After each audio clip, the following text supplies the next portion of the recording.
Hello students, welcome back to my YouTube channel. ನಾನು ನಿಮಗೆ ಇವತ್ತಿನ ವಿಡಿಯೋದಲ್ಲಿ ಬಿಸ್ನೆಸ್ ಮ್ಯಾಥ್ಸ್ನಲ್ಲಿ 2026 ಕ್ವಶನ್ ಪೇಪರ್ ಪ್ರಾಬ್ಲಮ್ ಮಾಡಿಸ್ತಾ ಇದ್ದೀನಿ.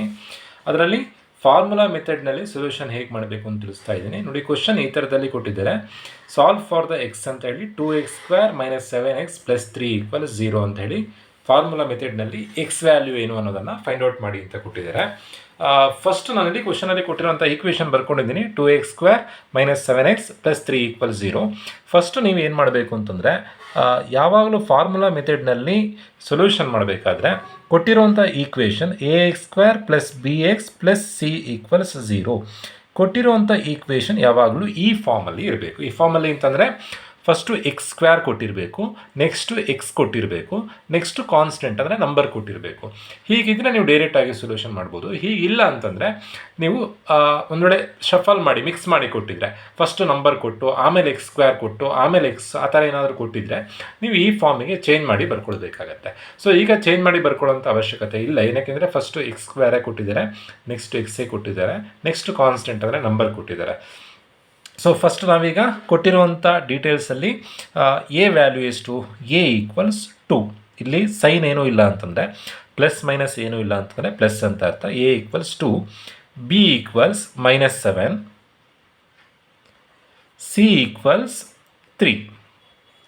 ಸೊ ಫಾರ್ಮುಲಾ ಏನು? ಫಾರ್ಮುಲಾ ಮೆಥಡ್ನಲ್ಲಿ ಎಕ್ಸಿಗೆ ಫಾರ್ಮುಲಾ ಏನು ಅಂತಂದರೆ -b ± b² - 4ac / 2a. ನೋಡಿ, ಎಕ್ಸಾಮ್ನಲ್ಲಿ ಫಾರ್ಮುಲಾ ಮೆಥಡ್ ಅಂತ ಬೇಕಾದರೂ ಕೇಳ್ಬೋದು, ಆರ್ ಶ್ರೀಧರಾಚಾರ್ಯಾಸ್ ಮೆಥಡ್ ಅಂತ ಬೇಕಾದರೂ ಕೇಳ್ಬೋದು. ಏನು ಕೇಳಿದ್ರು ಒಂದೇ. ಈಗ ಸೊಲ್ಯೂಷನ್ ಮಾಡ್ತಾ ಹೋಗೋಣ. -b ಫಸ್ಟು ನಾನಿಲ್ಲಿ ಮೈನಸ್ ಬರ್ಕೊಳ್ತಾ ಇದ್ದೀನಿ. ಫಾರ್ಮುಲಾದಲ್ಲಿರೋ ಮೈನಸ್. ಬಿ ವ್ಯಾಲ್ಯೂ ಎಷ್ಟು? -7. ಸೊ -7 ಬರ್ಕೊಂಡಿದ್ದೀನಿ. ± √b².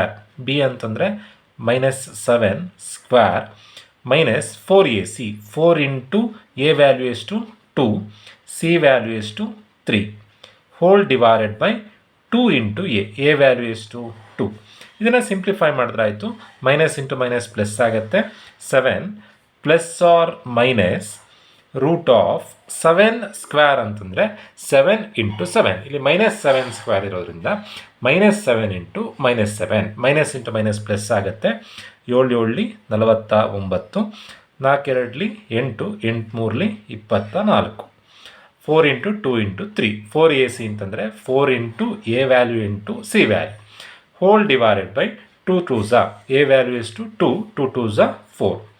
ನೆಕ್ಸ್ಟ್ ಸ್ಟೆಪ್ನಲ್ಲಿ 7 ± 49ಇಂದ 24 ಕಳೆದ್ರೆ ಆನ್ಸರ್ 25 / 4.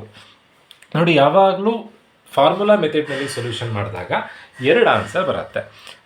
x = 7 ± 25ಗೆ ರೂಟ್ ತೆಗೆದ್ರೆ, ಈ ಕ್ಯಾಲ್ಸಿಯಲ್ಲಿ 25 ಅಂತ ಟೈಪ್ ಮಾಡಿ ರೂಟ್ ಸಿಂಬಲ್ ಪ್ರೆಸ್ ಮಾಡಿದ್ರೆ ಆನ್ಸರ್ ಬರುತ್ತೆ. 25ಗೆ ರೂಟ್ ತೆಗೆದಾಗ 5 ಬರುತ್ತೆ / 4.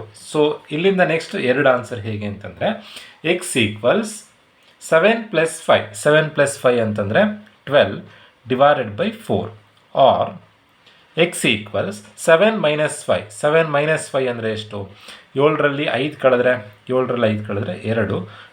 4. ಹೇಗೆ ಅಂತಂದರೆ, ಒಂದು 7 + 5. 7 + 5 ಅಂದರೆ 12. ಇನ್ನೊಂದು 7 - 5. 7 - 5 ಅಂತಂದರೆ 2. ಈಗ ನೋಡಿ, ಎಕ್ಸಾಕ್ಟ್ ಡಿವೈಡ್ ಆದರೆ ಡಿವೈಡ್ ಮಾಡಿ ಬರೀಬೇಕು. ಡಿವೈಡ್ ಮಾಡಲಿಕ್ಕೆ ಆಗಲಿಲ್ಲ ಅಂದರೆ ನೀವು ಫ್ರ್ಯಾಕ್ಷನ್ ಪಾಯಿಂಟ್ ವೈಸ್ ಆನ್ಸರ್ ಬರೀಲಿಕ್ಕಿಲ್ಲ. ಅಲ್ಲಿ ಏನು ವ್ಯಾಲ್ಯೂ ಇರುತ್ತೋ ಅದನ್ನೇ ಮ್ಯಾಕ್ಸಿಮಮ್ ಎಷ್ಟಾಗುತ್ತೋ ಅದು ಸಿಂಪ್ಲಿಫೈ ಮಾಡಿ ಆನ್ಸರ್ ಬರೆದ್ರೆ ಆಯಿತು. ಈಗ 4 1 4 3 12. x = 3. ಆರ್ ನೋಡಿ, ಇದು ಡಿವೈಡ್ ಆಗಲ್ಲ. 2 1s 2 2s. So x = 3 or x = 1/2.